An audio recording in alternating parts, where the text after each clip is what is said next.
Today, Alireza Firouzja teaches us one of the most valuable lessons you can learn in chess, and that lesson is that you should never limit yourself to just one opening or one structure, because you never know when some other structure from some other opening will pop up in your games. This is a continuation of our series with Firouzja playing the Vienna game, and his opponents keep getting stronger. This time, it's world-class opponent Levon Aronian. This is the Nations Cup online preliminaries. Let's jump right in. And there's something I want to show you very early here. Firouzja begins with e4. Aronian with black plays e5. But let's imagine just for a second that instead Aronian had played e6. And watch this position that emerges. d4, d5, knight c3, bishop to b4. This is the Winnower French. A position completely unrelated to the Vienna opening. And after pawn takes, the exchange variation, a3, bishop takes, pawn takes. Look at the structure on the board. White has these broken up pawns, but also has the two bishops. Now, let's go to our game. Look, keep the structure in your mind. Let's go to our game. Aronian plays e5, knight c3, knight f6, bishop c4, all mainline Vienna opening stuff. Knight takes e4, queen to h5, of course, threatening mate on f7. Knight to d6, defends f7 and attacks the bishop at c4. Bishop to b3, and now bishop to e7. And we've looked in the past at this crazy line with knight to c6 and knight to b5 called the Frankenstein-Dracula variation. We won't look at that now. Bishop e7, queen e5 is how the game continued. Aronian castled. Firouzja played d4, knight to c6 hits the queen, and then queen to f4. So the queen is staying around the king. We saw a variation of this game where Firouzja just kept his queen around the king the whole game and drove black crazy. Aronian chooses to play knight to a5. We've seen this more unique move b5, gaining space on the queen side. Bishop f6 is playable. But instead he plays knight to a5, hitting this bishop at b3, which can become such a problem for black. Bishop d5, knight e8, bishop f3, bishop to b4. a3, bishop takes knight, pawn takes d5. Now look at the structure in a Vienna game. Look at these weak pawns and look at the two bishops. It's the exact same structure from the French defense that we looked at a minute ago. This structure right here, the exact same structure, even though it was a completely different opening. That's why we have to learn as many chess structures as possible, because we just don't know when they're going to come up in our games.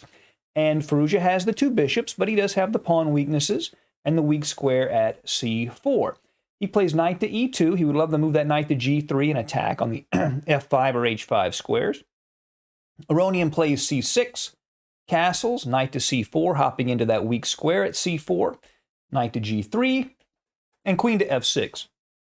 Aronian would love to get queens off of the board here, because white really does have the potential for some really strong attacks on the king side. This bishop aims there. He's got these other minors, the queen.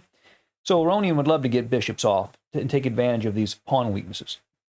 Bishop to e2, queen takes, queen, bishop takes, queen. Knight e to d6. So what Aronian is trying to do in order to combat Firouzja's two bishops is basically build on the light squares. He has a light square strategy. This knight sits at c4. e4 is also a bit sensitive, although white could play f3 to control that later.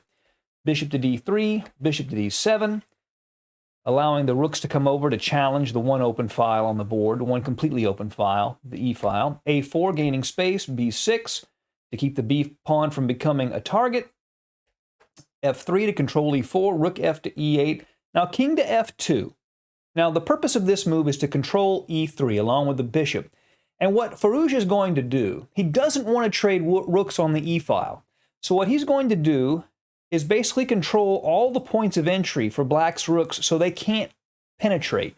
And then he's not going to trade his rooks, but use them to probe for weaknesses by going back and forth on the back rank. Really an impressive strategy. f6 helps control e5, but also threatens to expand with g5. Gaining space in an endgame like this can be very valuable. h4 to stop that. Rook e6, now rook f to b1. Remember, he's controlling these entry points, and now he's putting pressure on the queen side with his rooks. g6, knight to e2. That way, Firouzja can challenge that space advantage by gaining space on his own. Rook a to e8, g4, gaining space. Rook six e7, knight g3, bishop e6, and now rook moves to h1. He's probing for weaknesses on different sides of the board. Bishop to f7. Now, he could have played bishop to d7, and it would be a mistake for white to play g5 here, because after pawn takes, bishop takes, rook f7, black is starting to get activity opposite white's king. But instead, he could play h5, and after g5, bishop takes knight, knight takes, then a4, b5, h6. This h7 pawn would be fixed as a weakness. The knight can maybe hop into h5 and threaten the f6 pawn.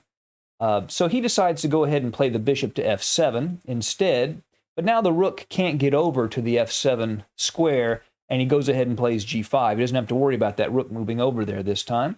Pawn takes, bishop takes, and now the rook has to go to d7. If the rook goes to e6, well then knight e2, with the idea of coming to f4 to hit that rook and cause all kinds of problems. One variation, knight to b2, knight to f4, and if rook to e3, rook to a2 hits the knight, knight takes bishop, pawn takes, if knight f5, h5, gh5, and then knight h5, the bishop is threatening the rook, and if he takes the pawn, knight f6 forks the king and the rook, and white would be in very good shape. So he avoids all that, Aronian does, and just plays rook to d7, although you hate to undouble those rooks on the file. h5, continuing to probe with those bishops, knight to b2, bishop e2, saving the bishop, bishop to e6, pawn takes, a5, b5. And now the queen side is locked, so Firouzja is not going to find much counterplay there, but he doesn't have to, because now he can work on the king side. His rook is already on this open h file, and he can go to work by threatening the pawn on g6, which he does. Rook h6, king to g7, rook a to h1, doubling rooks on that h file.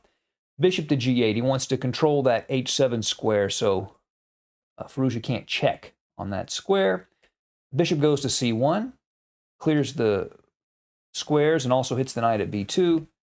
Bishop to d3, piling up on that pawn, and it's in big trouble.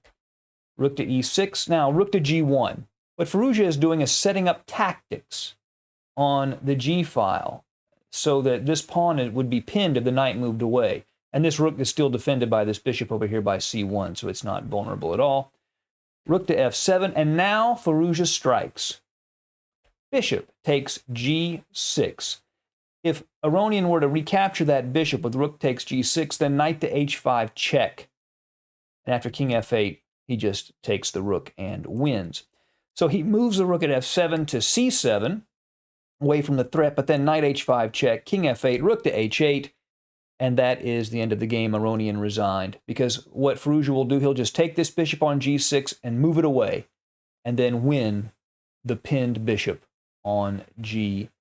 So remember, study as many structures as you can. You never know when they're going to show up. Thank you for joining us at Chess Dog. See you again soon. Bye.